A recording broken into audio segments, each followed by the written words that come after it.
All right, good morning, everybody, and welcome back to True Correct Loser. I hope you're doing well. So, folks, I know we like to have fun on the show, keep things light, but I do have to address something serious to start this one off. Probably should have done it a long time ago, but anywho, when I made my Shayna Huber's video, I did it down in the basement because COVID was really rocking. My girlfriend was working from home. She was doing some Zoom meeting or something, and so I had to record down in the basement. Well, during that video, there was a lie cry, and I didn't have access to the lie cry horn, so it went unhonked. And this didn't sit right with people. I got a lot of messages asking me to comment or asking me to deal with the situation. And to be honest, I sort of swept the whole thing under the rug. But I don't want to do that anymore, and I want to make everything right in the world. So just to start this show off, let's just get kind of the serious stuff out of the way first. Okay, great. All right, so now that that is out of the way, how's it going, people? I hope you're doing well. Sorry about the no shows last week. My folks were here from Colorado, staying with us in the hallway apartment. They'd never seen Walter. They'd never seen this apartment. They were supposed to come out right when we moved in, late February of last year, but because of COVID, and so I hadn't seen them since December of 2019. So they came out, we relaxed, cooked a bunch of food, hung out with Walter, and then I think the world must be opening up because a lot of people seems like they're doing the trips that they were going to do before COVID really got going. And I actually have some friends that have 10 acres of woods a couple hours out of New York City, and they're going on a big trip. And they said I could come with the dog, Walter, and stay at their place in the woods. And I'm thinking about bringing my camping gear and setting up somewhere on their land and doing some early spring camping with Walter. Might leave. My girlfriend can't go because she was off all week last week, I guess for spring break, and so she's back at work. But might do a solo trip with me and Walt and just go and do a little camping. So that might be fun. I was trying to think of what I could do with the show while I'm doing that. Maybe some nature. Maybe the show with a nature background, or maybe do like a Q&A, answer questions out there. I want to do something. I don't want to go a whole nother chunk without posting, but it is nice to have a little bit of a spring break. I do feel completely out of the loop. I haven't been paying attention to much in the past week, but I did see old Ghislaine Maxwell's back in the news. There was a federal lawsuit that alleges that she made a woman, her and Epstein forced a woman to sleep with Epstein in front of the woman's kid, and then they threatened her if she told anyone they were going to feed her to alligators. It was down in Florida, as you can imagine. So they flirted themselves down to Florida, realized, whoa, these alligators are pretty mean and scary. So maybe we could work that into our child trafficking sex disaster that we live. And so that federal lawsuit came down, and then also new charges for Ghislaine. I'm sure most of you saw, they sound exactly like all the other ones, where Ghislaine groomed a 14-year-old, try to normalize all this weird stuff with Jeffrey.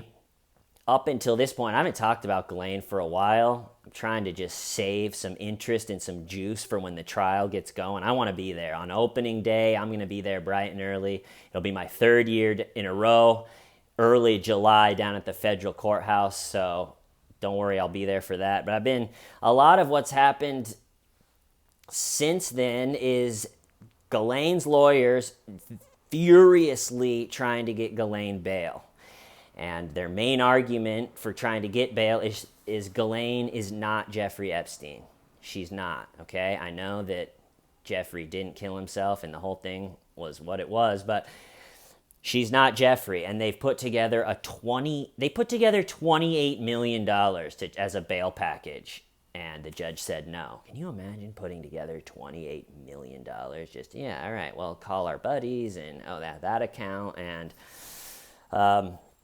So there's the 28 million, and then she also a different attempt to get bail. She said she would give up all of her citizenships because they had said you're gonna leave if we let you out, and they got denied again. And then you got to think maybe the new charges and maybe the lawsuit puts a nail in the coffin of getting bail.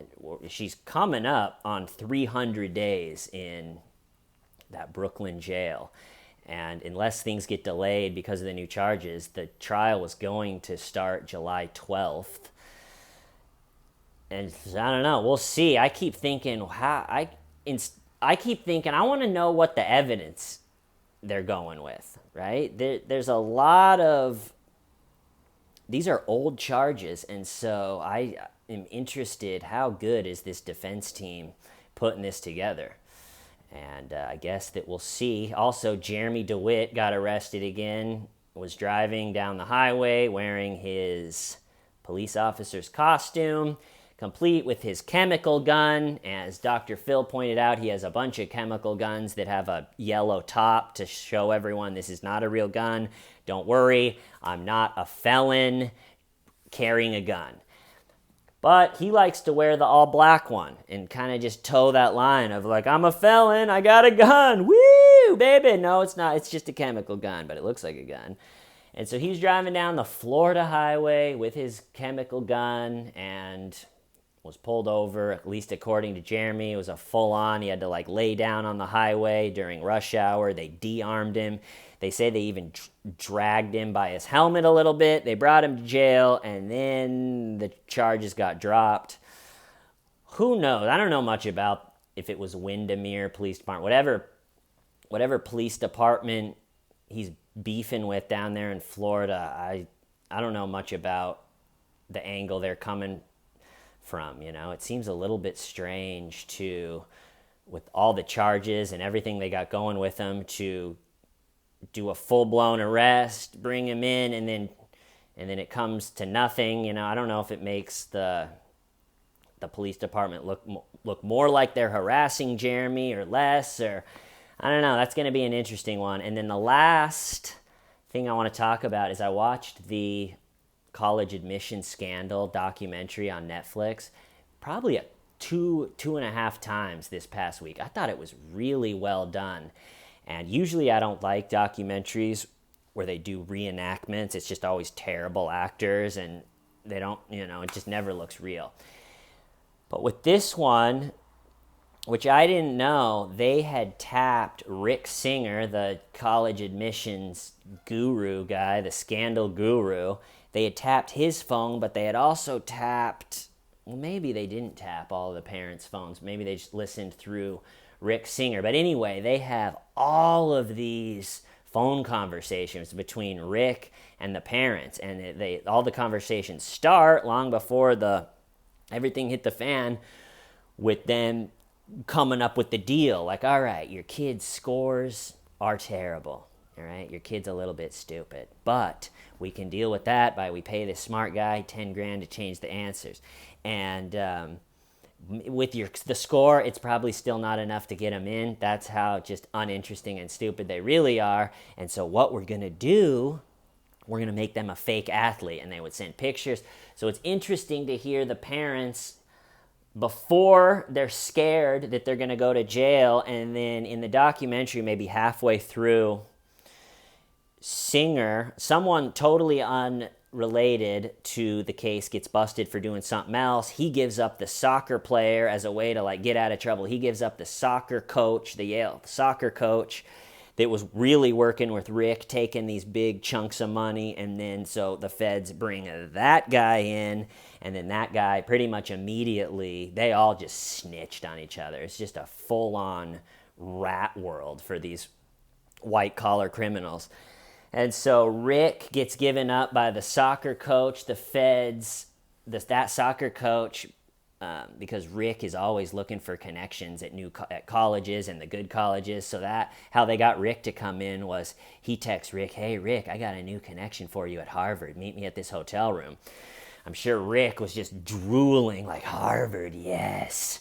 I'm going to charge these parents everything they have. And so he goes to the hotel room to meet what he thinks is going to be his new Harvard connection. He knocks on the door. The feds open the door, just like pretty much all of them. He totally turns on everybody that he was working with, goes full snitch, full worm, and they say, okay, for cooperation credits, we want you to work with us. We're going to have you call all these parents, and the ones that are too paranoid for the call, we're going to put a camera in your shirt, and you're going to go talk to them.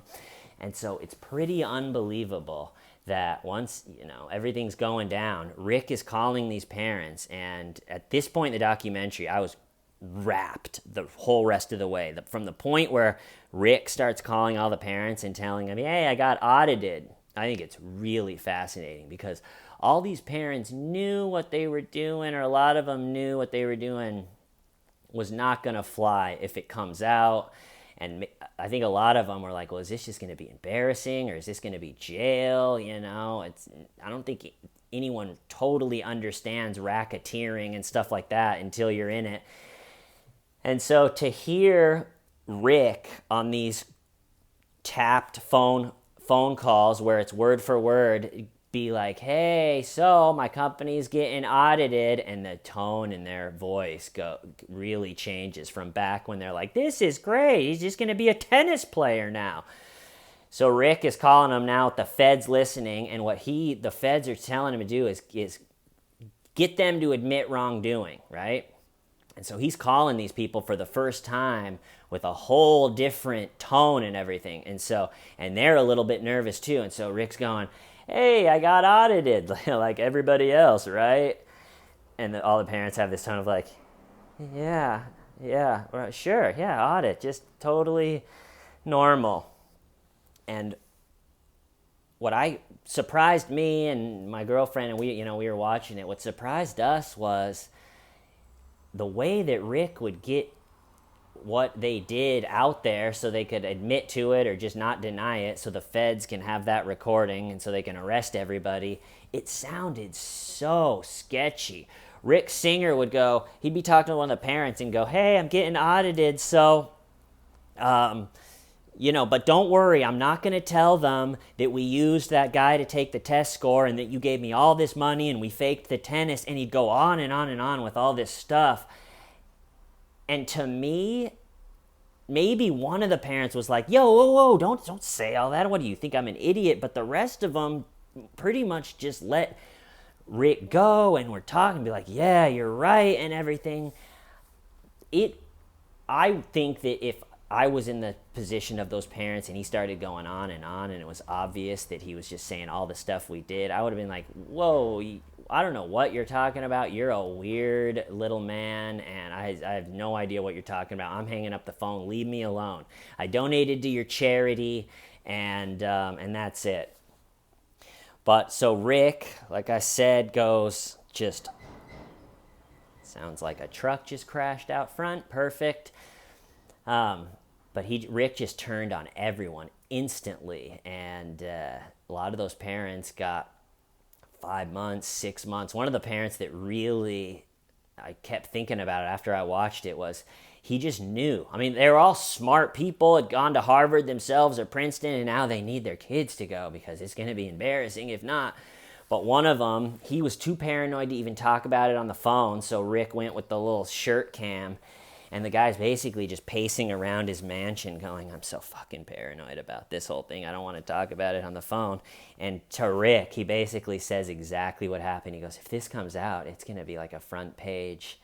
It's going to be a front page thing. And imagine the embarrassment. And he pretty much just says exactly what's going to happen. And so a lot of them that pled guilty got, a couple months, 4 months, and are already out. And some of them, though, are still going through it. It really happened in 2018. And like the guy that was going, I'm so fucking paranoid about this whole thing. I don't know what to do. You got to think his life was already ruined then, right? That's the bummer about the crime life. Even if before they catch you, just worrying about getting caught. Oh my God.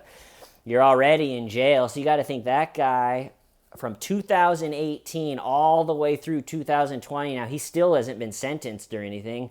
And so he still doesn't know how much is this going to affect me? And COVID was already stressful enough. Imagine your federal charges on top of all of that. Is just what a total nightmare. And I had one more thing I wanted to say about the college. I don't know. I forgot. Anyway, it's pretty nuts. I would recommend that one.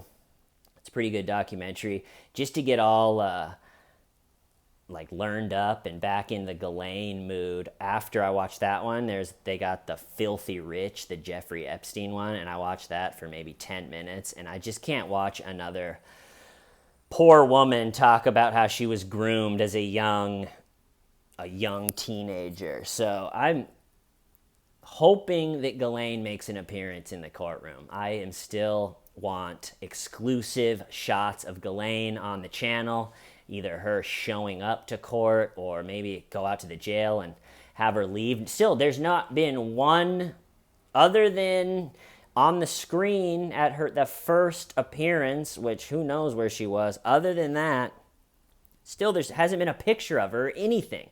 So hopefully she gets all vaccinated and can't blame COVID, and she has to make an appearance in the courtroom. Yeah, I guess I got to figure out what I'm going to do for my camping content coming up. But anyway, having a little spring break on the show. Hope everybody's doing well. I love you all. See you soon. Why? Starving why? Shamita.